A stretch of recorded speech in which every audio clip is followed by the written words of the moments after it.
بسم اللہ الرحمن الرحیم۔ السلام علیکم۔ روزانہ واقعات سننے کے لیے اس چینل کو سبسکرائب کریں۔ کسی گاؤں میں ایک نوجوان رہتا تھا۔ پڑھائی لکھائی جب ختم ہوئی تو والدین نے نوکری کے لیے دباؤ ڈالنا شروع کر دیا۔ کئی مہینے وہ نوکری کی تلاش میں پھرتا رہا لیکن کہیں نوکری نہ ملی۔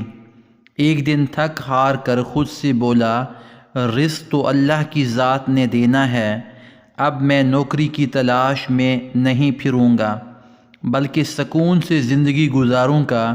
اللہ رازق ہے تو گھر بیٹھے ہی رزق دے گا۔ اسی سوچ کے ساتھ یہ جوان صبح کی سیر کے لیے نکلا۔ سیر کے بعد گاؤں کے قریب سے گزرنے والی نہر کے جا کر بیٹھ گیا۔ ابھی بیٹھے 15 منٹ ہی ہوئے تھے کہ دیکھا ایک پتا نہر میں نیچے کی طرف بہتا ہوا آ رہا ہے۔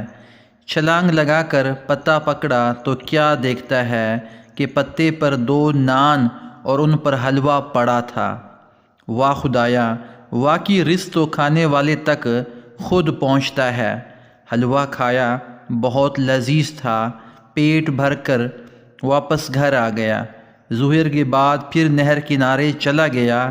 ایک بار پھر حلوہ اور نان پتے پر آتے نظر آئے، اٹھائے اور کھا لیے۔ مغرب کی نماز کے بعد پھر نہر کنارے چلا گیا۔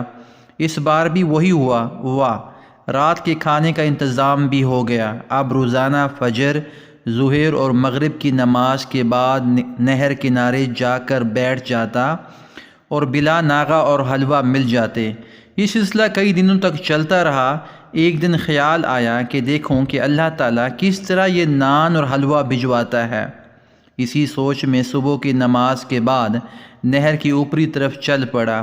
کچھ کلومیٹر ہی گیا ہوگا کہ دیکھا ایک بابا جی ہیں جو نان اور حلوہ لیے نہر کنارے بیٹھے ہیں۔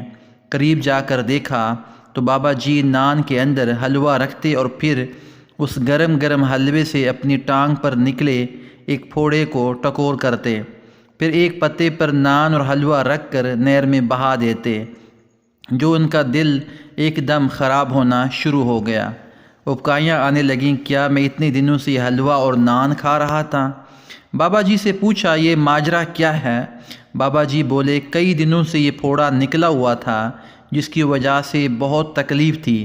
حکیم کے پاس گیا تو حکیم نے مشورہ دیا کہ روزانہ دن میں 3 بار سوجی کے حلوے کو نان پر رکھ کر اس کی ٹکور کروں۔ سو میں فجر، ظہر اور مغرب کے بعد ادھر آ جاتا ہوں۔ نان اور حلوے کی ٹکور کے بعد نان اور حلوے کو پتے پر رکھ کر نہر میں بہا دیتا ہوں تاکہ خراب ہونے کی بجائے چرند پرند اور مچھلیاں ہی کھا لیں۔ بے شک اللہ رازق ہے، رزق اللہ نے ہی دینا ہے۔ محنت اور کاہلی کے درمیان پھل کا فرق ہے۔ جو محنت کرتے ہیں انہیں پاک اور صاف رزق ملتا ہے۔ جو کاہلی میں وقت گزارتے ہیں اور حالات کے سامنے ہتھیار ڈال دیتے ہیں، رزق تو انہیں بھی ملتا ہے مگر وہ رزق جس میں کراہت اور گندگی ہو۔